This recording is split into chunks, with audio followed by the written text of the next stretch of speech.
दिवाळीच्या सगळ्यांना शुभेच्छा। सासू सुनेच्या लाईफस्टाईल मध्ये सगळ्यांचं स्वागत आहे।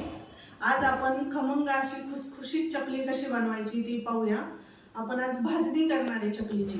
कधी कधी कुणाची चिवट होते, कधी कधी तेलात विरघळते, म्हणून आपण आज चकली बघणार आहे। आपण आज याच्यासाठी लागणारं साहित्याचं प्रमाण सांगणार आहे मी। ही जी वाटी आहे ना, ही मी 4 वाट्या तांदूळ घेतलेत। 4 वाट्या हे तांदूळ घेतलेत, एकच वाटीने माप घेतले आणि त्याच्या निम्म हरभऱ्याची डाळ घेतली। ह्या 2 वाट्या हरभऱ्याची डाळ घेतली। ही 1 वाटी मूग डाळ घेतली, 1 वाटी उडदाची डाळ घेतली, अर्धी वाटी पोहे घेतलेत, 3 चमचे जिरे घेतले आणि अर्धी वाटी धने घेतलेत। मी वाटीच्या प्रमाणात दिले। आपण आता हे तांदूळ मी चांगलं स्वच्छ धुवून वाळून सुकून ठेवलेले आहे तांदूळ। आता मी ह्या डाळींना आहे ना थोडंसं पुसून घेणार आहे, डाळी फक्त पुसून घेणार आहे।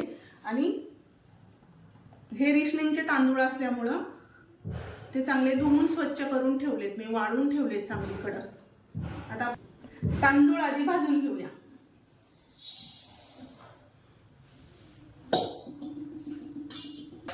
तांदूळ आपले ना खूप नाही भाजायचे, तांदूळ गवळ गवळ भाजायचे, म्हणजे थोडेसे हलकेसे भाजायचे।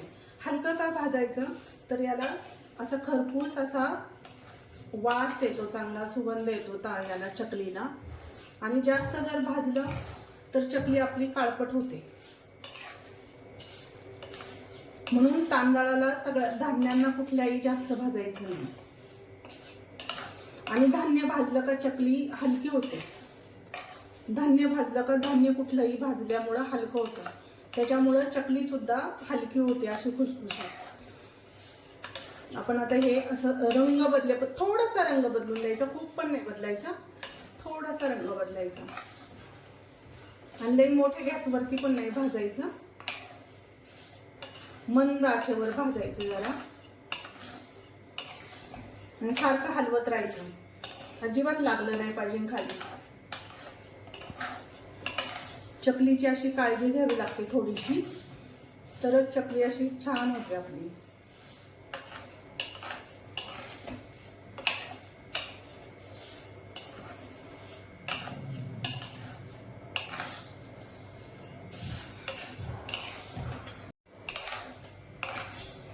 आपल्या तांदळाचा रंग बदललेला आहे आता,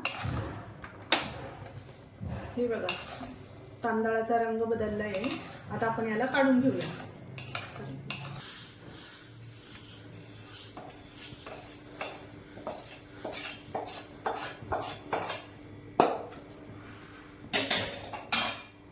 ह्या पॉलिशच्या डाळी आहे ना, ह्या आपण आता पुसून घेऊया, कॉटनच्या कपड्याने पुसून घेऊया। आधी पाणी मारायचं याला, थोडंसं असं पाणी मारायचं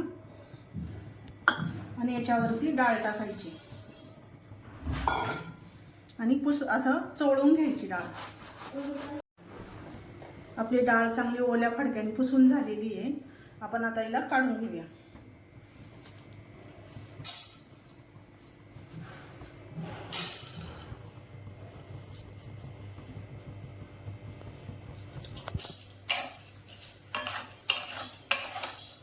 आता ह्या डाळीला सुद्धा हलकंसं भाजायचंय, खूप रंग चेंज करायचा नाहीये डाळीचा, हलकं हलकं भाजत चालायचे जरा।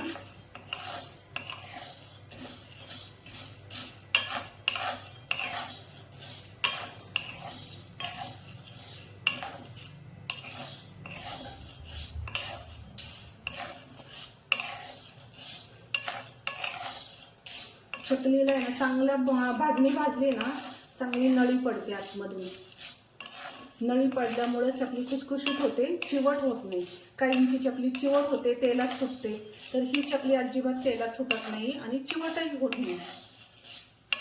आणि रंगही छान येतो पुसल्यामुळे ना, आणि तांदूळ गिंदूळ धुतल्यामुळं सगळं धुवायचं असतं, पण मी डाळी आता फक्त कॉटनच्या कपड्याने पुसून घेतल्या।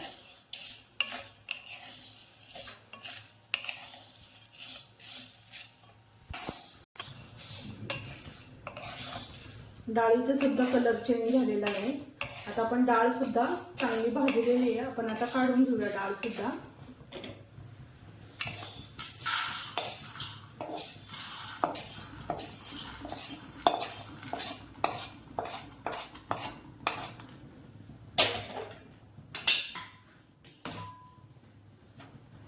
मूग डाळीला पण आपण आहे ना चांगलं असं चोळून घेऊया.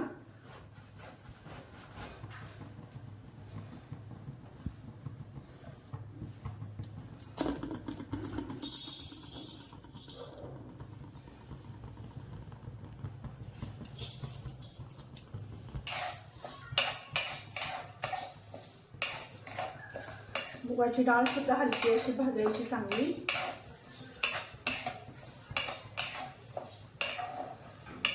काय तर पाण्याचं अंश सगळा निघून गेला पाहिजे,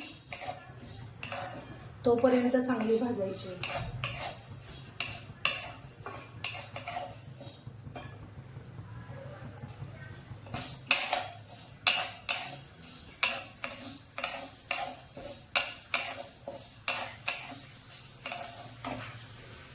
मुगाच्या डाळीचा पण रंग बदलत चाललेला आहे.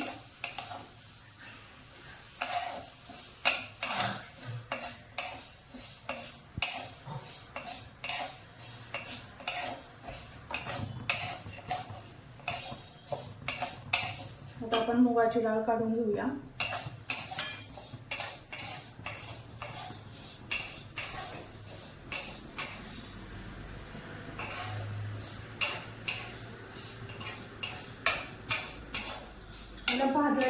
भाजायला चांगली मेहनत लागते.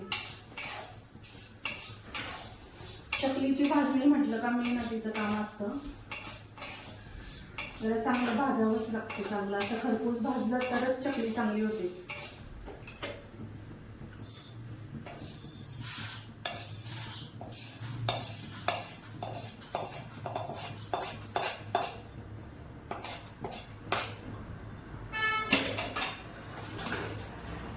आपण आता थोडंसं पाणी मारून घेऊया उडदाच्या डाळीला सुद्धा.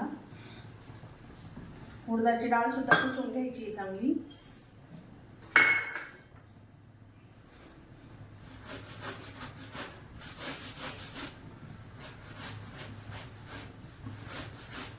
म्हणजे त्याची पावडर वगैरे चांगली निघून जातात.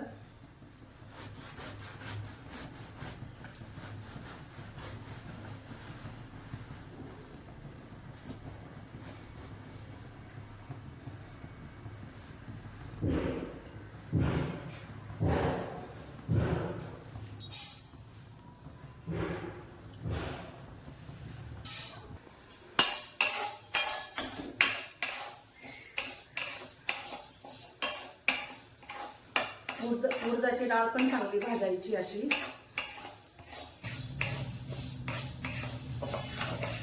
उडदाच्या डाळीने सुद्धा रंग बदलला आहे. आता उडदाची डाळ सुद्धा छान अशी भाजलेली आहे बघा, रंग बदलला आहे. आपण आता उडदाची डाळ काढून घेऊया.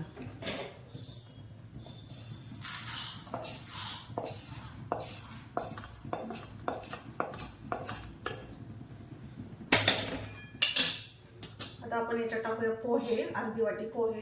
पोहे पण हलकेच भाजायचे. पोहे काही लई जास्त भाजायचे नाहीये. पोह्याला आपला हलकंसं भाजायचं नुसतं.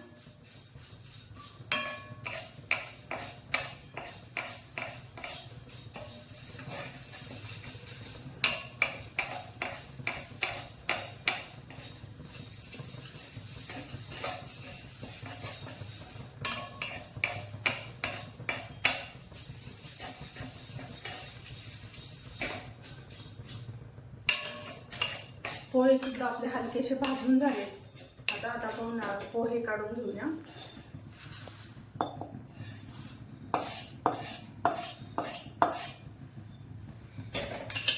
आता टाकूया धने. धन्याला पण खूप काही भाजायची गरज नाहीये. धने पण हलकेसेच भाजायचे. त्याच्यातच आपण आता जिरं टाकूया थोडंसं. धने गरम झाले का जिरं टाकूया थोडंसं. जिऱ्याला थोडासा गरमपणा लागला तरी बास होतो. म्हणून धने थोडेसे आपण हलके भाजू आणि मग जिरं टाकूया याच्यामध्ये. आपण आता याच्यात टाकतोय जिरं. आता जिऱ्याला फक्त हलकं गरम करून घ्यायचंय, खूप काही गरम करायचं नाहीये जिऱ्याला.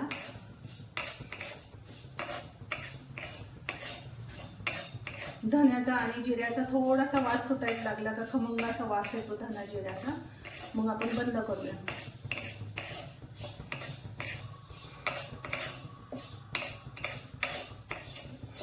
आता वास सुटलाय धन्या जिऱ्याचा. आपण आता याला बंद करूया. आता हे सुद्धा आपण काढून घेऊया.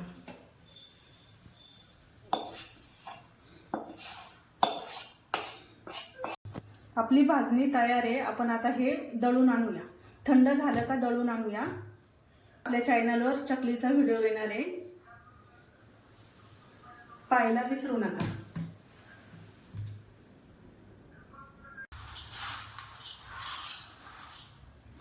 हे आपण आता थंड व्हायला ठेवूया.